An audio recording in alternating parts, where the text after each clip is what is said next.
Il ne fait pas de bruit, Emmanuel Courcol. Il ne cherche pas les projecteurs, les pauses de festival ou les sorties fracas. Et pourtant, dans un paysage où le clinquant fait souvent diversion, Courcol construit un cinéma de l'humain, de l'intime, du discret. Un cinéma de la résonance plutôt que du bruit.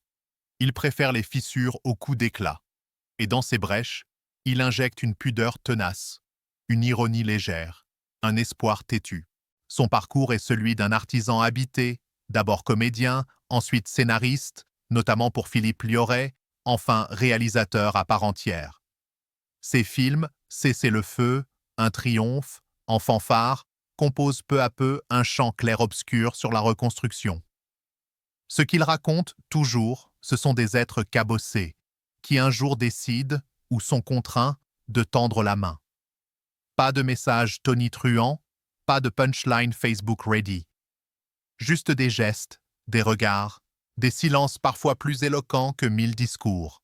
Courcol cadre ses personnages comme un pianiste accompagne une voix, jamais pour étouffer, toujours pour soutenir.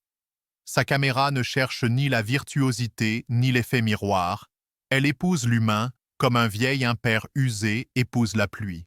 Dans Un triomphe, il transforme un atelier théâtre en prison en leçon de vie pour ceux qui n'espéraient plus rien. Et dans En fanfare, il prend deux demi-frères qui n'ont que la génétique en partage pour leur offrir, en fanfare, oui, mais sans majorette, une trajectoire commune, bancale, douce, amère. Il faut voir comment ces comédiens respirent dans ces films. Cadmerade, presque nuancé, oui oui, Benjamin Laverne, tout en décalage doux, ou encore Marina Hans, droite comme une ligne de dialogue bien écrite. Courcol les dirige comme on écouterait un vinyle en fin d'après-midi, avec respect, délicatesse, attention. Certains disent que son cinéma manque de radicalité. Peut-être, mais à l'heure où tout hurle, sa manière de murmurer une fraternité possible a des allures de petit miracle, ou de résistance poétique, c'est selon. Si cette vidéo panégyrique de ce réalisateur de talent vous a plu, mettre un pouce, commentez et abonnez-vous à cette chaîne Cinéma sans phare, qui présente en une courte vidéo mes critiques, mes avis, que je rédige et publie régulièrement sur Allociné Sens Critique. Merci et bonne journée.